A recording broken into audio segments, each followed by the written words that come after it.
wabarakatuh. Salam sejahtera buat kita semua. Salam sehat, salam semangat. Anak-anak, hari ini kita akan melanjutkan pembelajaran kita sebelumnya ya.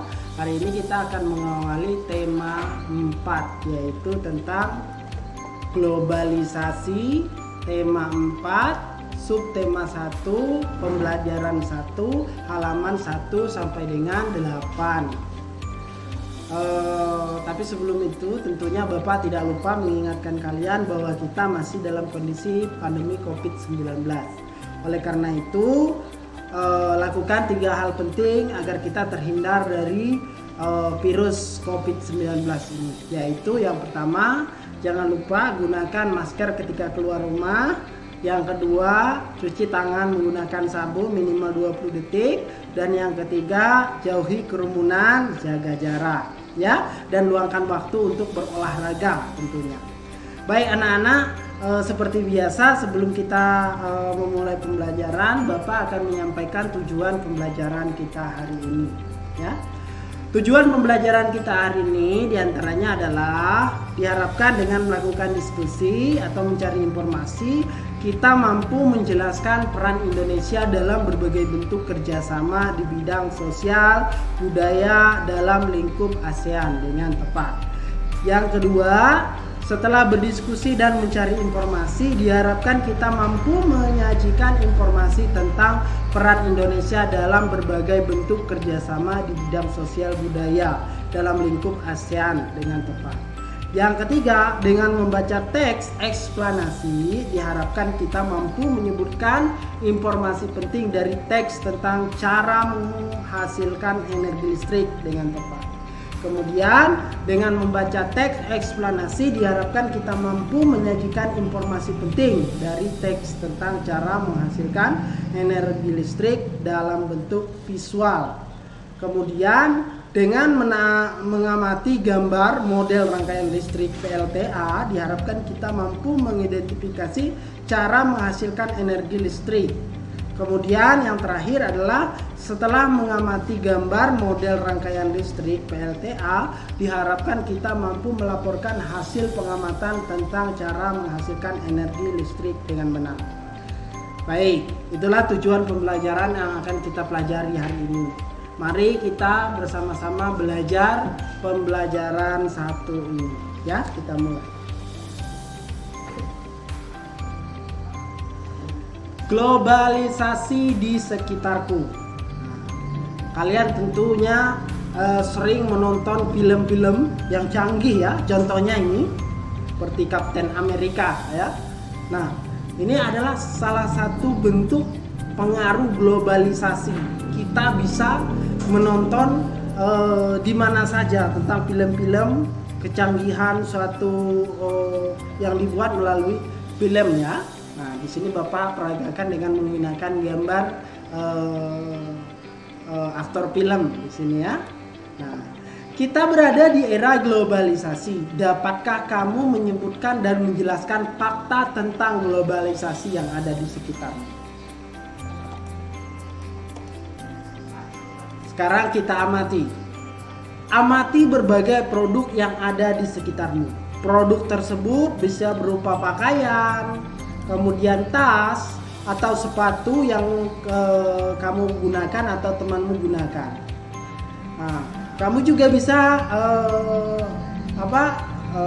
mencari informasi tentang makanan yang ada di sekitarmu. Nah, dari sini kita lihat. Contoh saja kalau pakaian ini memang masih banyak diproduksi oleh negara kita sendiri, tetapi ada hal-hal yang diproduksi di luar dari negara kita. Contoh makanan ini adalah hamburger. Nah, ini berasal dari luar negara kita. Kemudian ada paratha. Paratha ini berasal dari India. Nah, ini jenis-jenis makanan yang ada di luar dari negara kita. Nah, ini bentuk-bentuk dari globalisasi. Nah, dan kita bisa menikmatinya di Indonesia. Kenapa?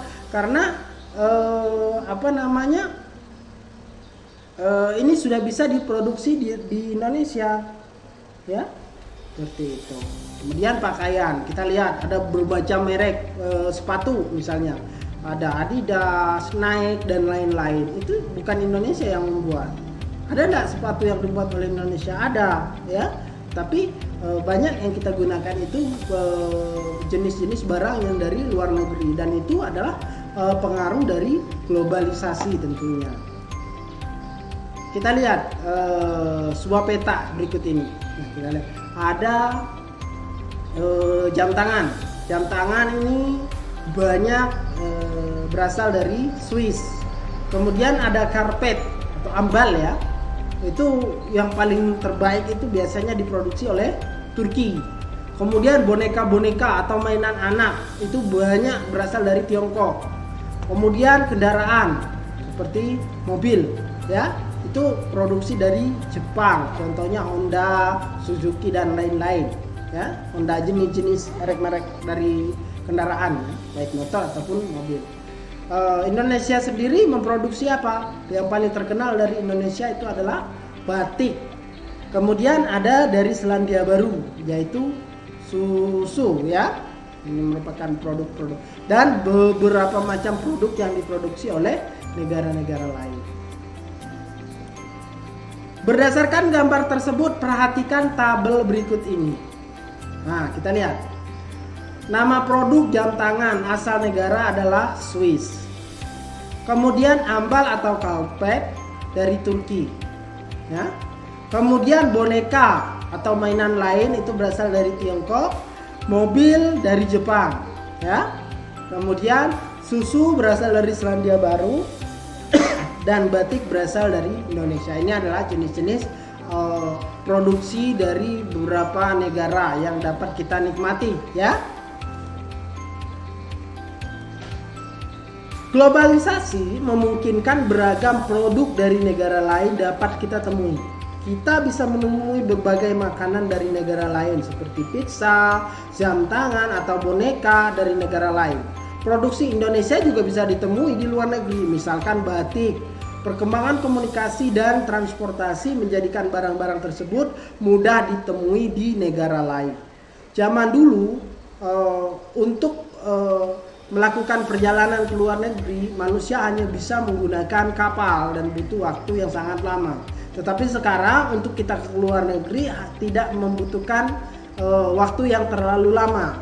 Mungkin 5-7 jam kita sudah sampai ke misalnya kita mau ke Cina, ke Jepang, hanya butuh jam saja, bukan berhari-hari. Kalau zaman dulu kan karena menggunakan kapal itu membutuhkan waktu yang berhari-hari di perjalanan. Tapi karena kemudahan adanya pesawat terbang, maka waktu di perjalanan pun lebih singkat. Oleh karena itu globalisasi sangat memungkinkan untuk mengirimkan produk-produk, ya, dari dalam negeri ke luar negeri, begitu juga sebaliknya dari luar negeri ke dalam negeri. Baik, kita lanjutkan. Pada era globalisasi ini, Indonesia juga melakukan kerjasama dengan negara lain, termasuk dengan negara-negara ASEAN. Bagaimana peran Indonesia dalam kerjasama di bidang sosial budaya dengan negara-negara ASEAN? Perhatikan foto berikut. Foto berikut adalah di mana orang-orang dari luar negeri mencoba bersama-sama memainkan angklung yang berasal dari Indonesia, yaitu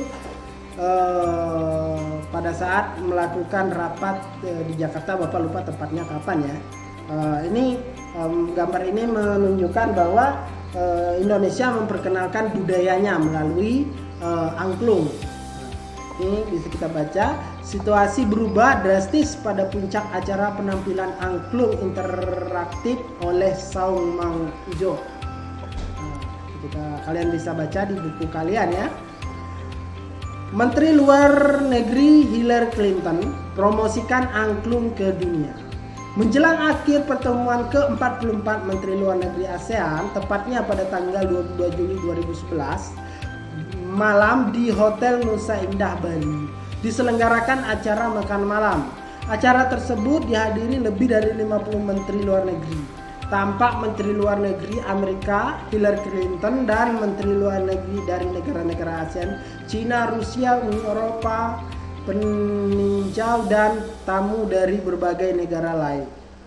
Tentu saja berbagai makanan tradisional dihidangkan dan berbagai kesenian daerah ditampilkan. seperti tari-tarian tradisional dari Jakarta, Bali, dan Aceh. Sebagai acara puncak adalah penampilan angklung kreatif interaktif oleh Saung Mangkujo. Semua hadirin dibagikan angklung berbagai tangga nada kemudian dimainkan bersama-sama dengan dipimpin oleh Daeng Ujo.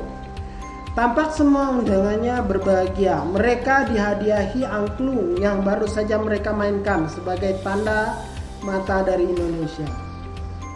It's for you, a souvenir from Indonesia, kata Daeng Ujo sang komandan. Malam yang berkesan itu sangat membantu dalam menciptakan iklim yang kondusif. Malam tersebut membuat pertemuan para Menteri Luar Negeri ASEAN dan berbagai pertemuan bilateral lainnya berlangsung sukses. Foto Ibu Hillary Clinton pun menghiasi berbagai surat kabar di dunia. Berkat angklung, Bu Hillary Clinton pun menjadi duta Indonesia. Oke, sekarang dari bacaan tadi ada tugas buat kalian. Yang pertama, jawablah pertanyaan berikut ini. Bagaimana bentuk kerjasama Indonesia dengan negara-negara Asia Tenggara di masa globalisasi ini? Kalian boleh mencari informasi jawabannya di media sosial ya, dan lain-lain. Kemudian bagaimana peran Indonesia dalam kerjasama tersebut? Bagaimana peran angklung dalam acara tersebut? Nah, dari bacaan tadi kalian juga bisa menggali informasi untuk menjawab pertanyaan-pertanyaan. Oke, kita lanjut. Tahukah kamu listrik mempunyai peranan penting di era globalisasi? Bagaimana produksi listrik di era globalisasi ini? Ayo kita diskusikan. Kita sering mendengar bahwa abad 20 merupakan abad globalisasi. Berbagai peristiwa dari berbagai belahan dunia dapat kita saksikan langsung melalui layar televisi. Pada jam, menit, atau bahkan detik yang sama, kita dapat menghubungkan dengan sanak saudara, kerabat, atau sahabat yang berada di negara lain dengan mudah. Kita seakan hidup dalam satu desa yang sangat besar. Menghasilkan energi listrik. Nah, kita perhatikan pembangkit listrik tenaga air. Listrik memiliki peran penting di era globalisasi. Tidak dapat dipungkiri bahwa globalisasi terjadi karena perkembangan teknologi di berbagai bidang yang didukung oleh peran listrik sebagai sumber energi di dalamnya. Dengan demikian, ditemukannya televisi, komputer, dan telepon genggam. Arus informasi kemudian menyebar dengan begitu cepat ke berbagai negara di berbagai belahan dunia. Kebutuhan akan listrik kemudian menjadi suatu hal yang harus dipenuhi bagi semua negara di era globalisasi saat ini. Listrik dihasilkan di pusat pembangkit menggunakan beragam sumber energi. Pada pembangkit listrik tenaga air atau PLTA itu terdiri dari prosesnya adalah pertama air dari waduk sungai, kemudian air tersebut masuk melalui pintu masuk ya yang diatur oleh katup pengaman, kemudian air kemudian masuk ke tangki pengaman tekanan, lalu air di dalam pipa pesat mengalirkan dan mengarahkan air ke turbin melalui katup pengatur tekanan untuk mendapatkan tekanan energi yang besar. Energi potensial air kemudian menggerakkan turbin. Energi gerak tersebut kemudian diubah menjadi energi listrik oleh generator. Kemudian energi listrik dari generator kemudian diatur kapasitas tegangannya dan dialirkan oleh transformer. Energi listrik kemudian dibagikan ke konsumen oleh saluran transmisi.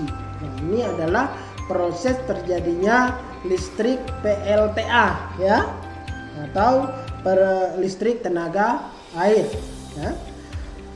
Komponen utama pada semua pembangkit energi listrik adalah turbin dan generator. Turbin tersebut harus bergerak untuk menghasilkan energi gerak yang kemudian diubah menjadi energi listrik oleh generator. Energi penggerak turbin selain dari aliran air juga bisa didapat dari angin atau PLTA, panas bumi PLTU, dan sumber energi lainnya. Adakah sumber energi di daerahmu yang bisa digunakan sebagai pembangkit tenaga listrik? Tentu ada, hanya kita kurang mengolahnya saja. Salah satunya adalah PLTA, pembangkit listrik tenaga angin, ya. Itu bisa kita gunakan terutama di daerah pegunungan, ya. Oke, kita lanjut.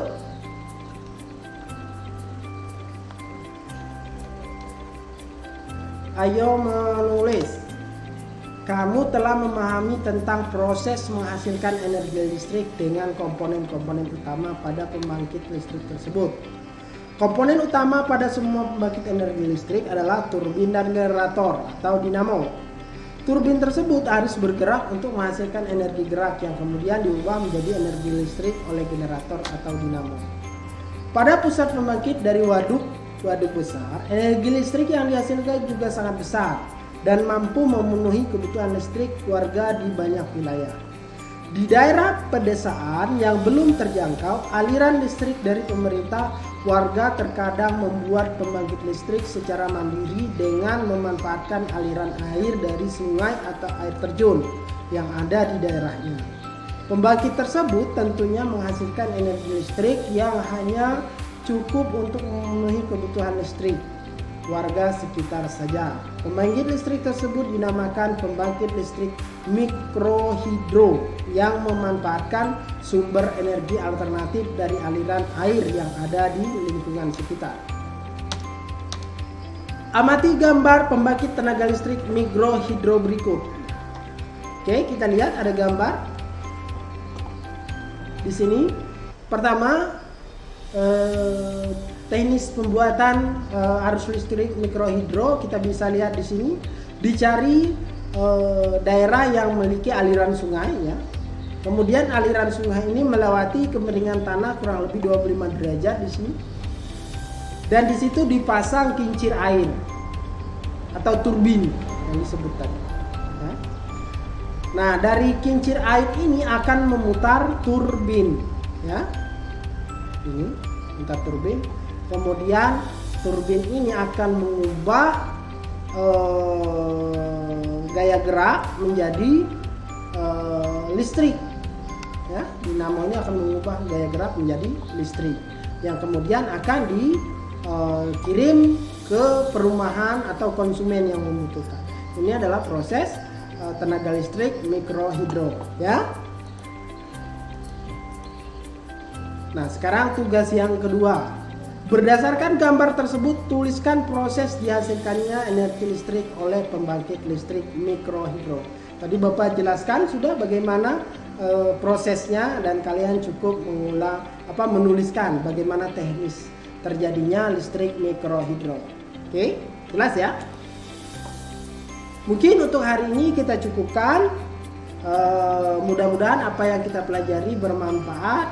Bapak akhiri. Wabillahi taufiq wa hidayah. Wassalamualaikum warahmatullahi wabarakatuh.